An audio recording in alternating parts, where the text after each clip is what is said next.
Hello, today we are joined by Yugank Goyal, who is Associate Professor at Flame University. We will be talking about the problems of higher education in India. What do you think are the problems of higher education in India today? Well, thanks a lot, Karthik, first of all, for pleasure to be here. I think we may not realize this, but and most of us probably don't realize this, but the mess of higher education has gone into an extremely irreparable state. And the reason I say this is because while we have range of non-profits that work on school education, I don't think you will find very easily non-profits, think tanks or research organizations that are focusing on higher education as the policy goal for reformation. And I'll give you just two instances to indicate how horrible the mess is. So I don't know whether you are aware, I mean, I'm sure you'll be aware, I mean, having 90% marks in today's class 12th is not enough. I mean, imagine the mess of a country where somebody with 90% score is looking at his or her future with such bleakness and hopelessness. We have created this mass of like millions and millions of students who are not happy about their future even after scoring good marks in class 12. So we must have really done it so bad that all these people who are otherwise smart don't think they have any place to go. And there could be a variety of reasons for it, but this indicates that there's something bad, there's something undesirable going around. The amount of time, money, energy and cost that we spend in coaching students for a certain type of entrance test in this country, when their school education should have been enough for them to be made intelligent enough or significantly motivated enough to enter a college, is mind-boggling. I don't have to repeat the horrors of Kota and other places. So we must have done something wrong in higher education for us to make this mess alive. And the size is huge. I mean, the latest that I can think of, the total number of students enrolled in any higher education institution in India is almost 45 million. This is double the size of Portugal's population. I mean, it's so we have half German population in school, only in colleges in India. This is the size of this is the size of student population alone, who are then graduating, which is the third point. They graduate with no necessarily confidence. They graduate without that confidence of having graduated with good score or maybe good intelligence so that they can secure a job. Don't we often hear that everybody in India is looking for a job and everybody in India is wanting to give a job, but they simply aren't. So this classic matching problem is the reason. The reason behind this classic matching problem, in my view, is the state of disrepair that our higher education institutions are in. So it's all around us. I mean, I think the sooner we realize, the better it is, because without a good higher education system, I don't see how India can usher itself advance itself in any particular sector or knowledge economy. What incentives do you think are contributing to this problem? Because if you ask a recruiter at a company in India, they will say that there is a shortage of qualified candidates. And you're saying that there is a excess supply of candidates, and the question is whether they are suitably qualified. We see this problem here because there are competing incentives at play. What incentives are these? I mean, it's a simple one, right? Candidates are not qualified because the colleges or universities are not good, which is the reason why somebody with 90% marks is not sure what he or she will do with his future, because the good colleges are very few in number. And really the reason behind mediocrity in colleges and universities is the mediocrity in faculty. So if I have to, so there are all kinds of reasons, all kinds of buttons, if I have to press one button which explains most considerably, right, which explains the most what is leading to this malaise, it's actually we just don't have good faculty. And it's not that we don't have good faculty, sometimes we don't even have faculty at all. Do you know central universities are looking at almost 30 to 40% faculty vacancies in this country? Including and I'm talking about central universities, I'm not even going to the state universities. The faculty vacancy lists can go up to 50%. So you have this entire generation of students graduating from colleges and universities without having undergone classes which have some cognitive load for them that allows them to become smarter while they are studying. In fact, they are learning despite universities, not because of it. And why don't we have good faculty members? All kinds of reasons. Partly, we don't have good faculty members because the process of recruitment in university spaces is extremely complex, bureaucratic, slow, and the incentives once you become a faculty are relatively low. Nobody who wants to become a faculty member really is looking at a very high, corporate type pay and salaries, but they're really looking at academic freedom. They're looking at bare minimum amount of time for them to study, like the amount of hours that they have to teach in classes is so high. And the reason why the processes are extremely bureaucratic is because of politicization of these recruitment of faculty. I mean, it's basically such high level of rent seeking that you want to give job. I mean, you want a job as a permanent faculty member in a university, which is like your retirement, dream, and so you will do anything to get it, including bribing, including engaging in all kinds of unfair means to secure that position, and the university will dole it out as a patronage. And the reason why university is open to being influenced, or at least being very strict about this, is because they know there is a high rent to be achieved by being a faculty member, because you can't be fired. And one of the ways in which this is done is if you politicize the appointment of vice chancellors or directors or deans, etc. So if the head of institution is a political appointee, quote unquote, not on paper but de facto, then the recruitment of faculty will also suffer. If the recruitment of faculty suffers, then quality of education suffers. If quality of education suffers, students don't have good jobs because they do not go through a serious training or rigorous pursuit of knowledge, but they have gone through a mediocre experience which doesn't make them fit for the job. And because of this, ex ante, those who graduate with good marks are also going into these colleges, so they are looking at their future with the sense of hopelessness. Very few universities and colleges in India have been able to maintain good quality faculty, and that is why this crazy Darwinian struggle to get an admission into these institutions, which leaves more than 90% or maybe 95% of them hopeless despite their good scores. So you see, the whole point is ultimately, so we have been able to create great institutions because students were good, not necessarily faculty was. And the sooner we realize that the fact is that universities are supposed to be good, or colleges are supposed to be good because of the faculty. The sooner we realize this, the better it is. Otherwise, we're going to look at this large amount of youth graduating out of schools and colleges with little to contribute to the economy or to the society. Good. Excellent points. My next question is really two questions in one. So when we talk about how to redress or what solutions are there out for the problem, one solution is to have a system of regulations. Another solution is to think about private sector alternatives. So for example, the alternative to a school system that does not prepare a student to do well in a competitive entrance exam, the private sector solution for that is coaching institutes, right? So the first question, of course, is on regulation, on what regulatory bodies can do and how they have been doing so far. And the second question is on private sector solutions to address the problem. Yeah, I mean, so in schools, it's also a question of state capacity. So we need private sector because the capacity for the government, both in school or college education, is relatively limited. It's going to be a large country, like I mentioned.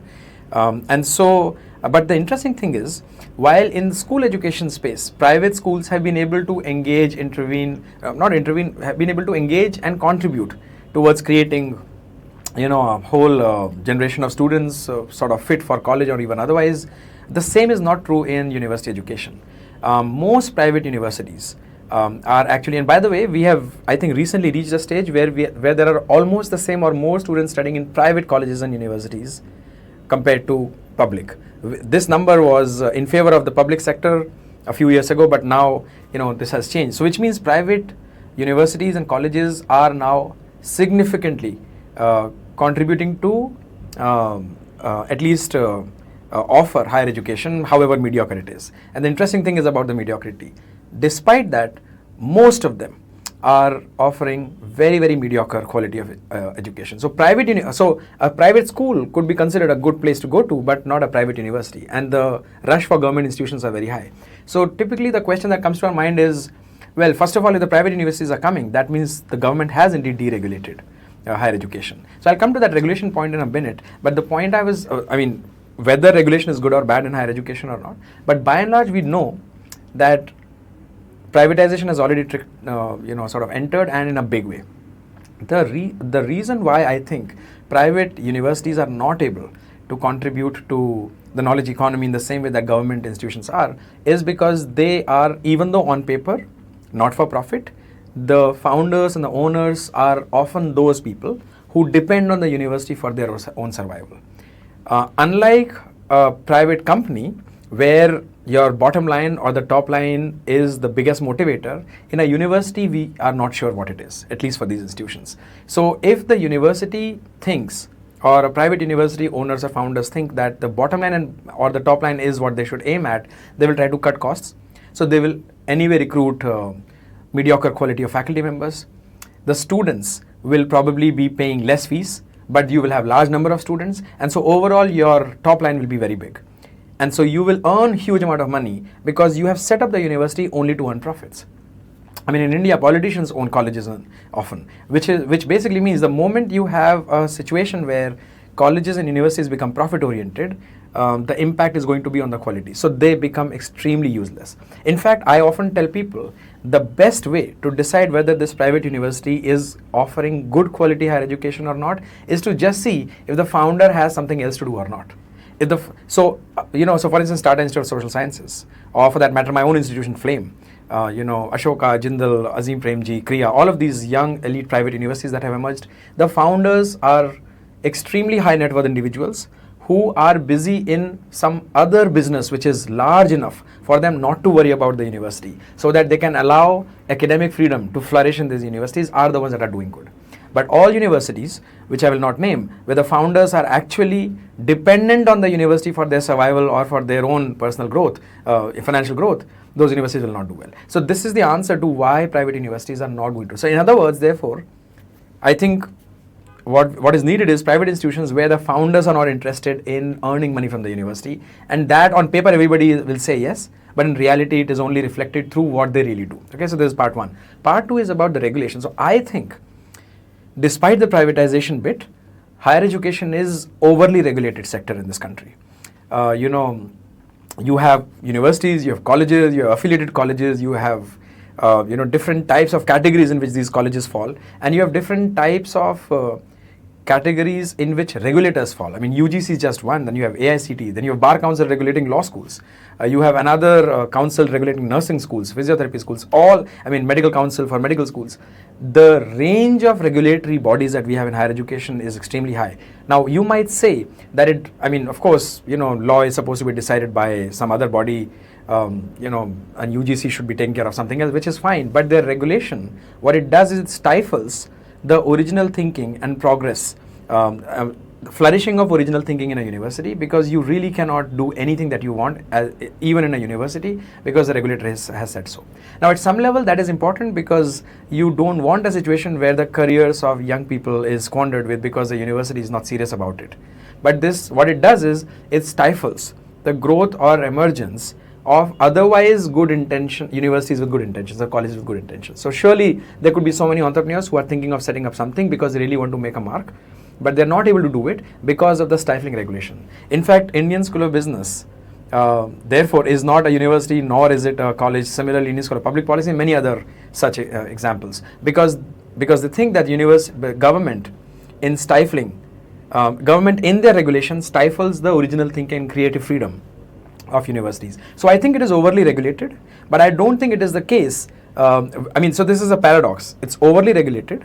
At the same time, there is high number of private universities and colleges, which means it is under-regulated. So how do you sort of make sense of this? Well, let me put it this way.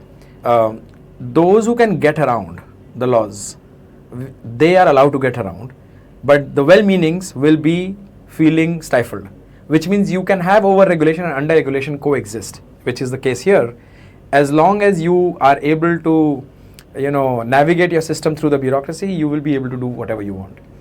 Part of the reason why, despite over-regulation, there is privatization is because people who set up universities are actually ending up wanting to make a lot of money, and they do end up making a lot of money. And hence, I don't think under-regulation is the need, nor is over-regulation. What's really needed is to create a framework or an ecosystem whereby you get well-meaning private universities to enter. And that requires a few other tweaks. This is part one. Part two is what you need is you need to change your regulations in such a way that elections or selections of top people within a university becomes depoliticized, and then it might lead to something more desirable. On that point, the UGC and the Ministry of Education have come up with some new policies and new proposals. The National Education Policy is out. There are some changes in how faculty will be hired, some changes in how the NET exam works, some changes in how PhD intake is done. Do you think, what do you make of these changes? Do you think that they are addressing the root cause of? Yeah, I think they're well-meaning, and I think they're desirable. I think I will support these changes, but none of them really attack the root cause. The root cause is that we simply are unable to get good people become faculty members. I mean, you go across the country and ask students, how many of you want to become teachers or professors or researchers in your own discipline? You would know from your own experience, and I know from mine, there's nobody who wants to become one. And part of the reason is because the ecosystems that we have created, the islands of excellence so-called, are places of mediocrity. So smart people don't want to become teachers. If you don't have smart people becoming teachers, you have students growing up not wanting to become teachers because their teachers are not inspiring. I mean, surely there are exceptions. So what I'm saying is obviously true to a large extent, but not entirely. But you know what I'm trying to say. Most of them, most people in India become teachers because they have nothing else to do, because they couldn't get a job elsewhere, so they became teachers. A student growing in a college or university where he or she sees teachers like this is not going to be inspired. And imagine the cost that a society suffers from if they don't have good teachers. I mean, think about a society which does not have good teachers. What will that society? What direction will it go to?